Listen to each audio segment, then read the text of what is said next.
बिस्मिल्लाहिर्रहमानिर्रहीम। आज हम आपके साथ कुरान मजीद की सबसे अजीम आयत आयतुल कुर्सी पेश कर रहे हैं। रसूलुल्लाह सल्लल्लाहु अलैहि वसल्लम ने फ़रमाया, जो शख्स हर फ़र्ज़ नमाज के बाद आयतुल कुर्सी पढ़ता है, उसके और जन्नत के दरमियाँ सिर्फ़ मौत का फ़ासला रहता है।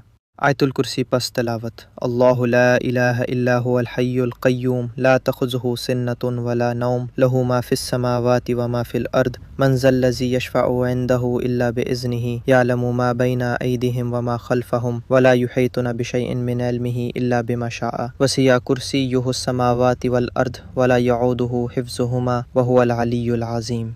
तर्जुमा।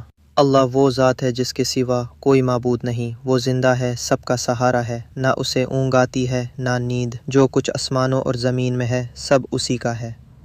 दोस्तों, आयतुल कुर्सी को अपनी ज़िंदगी का लाज़मी हिस्सा बनाएं। सुबह और शाम और नमाज के बाद इसकी तिलावत ज़रूर करें।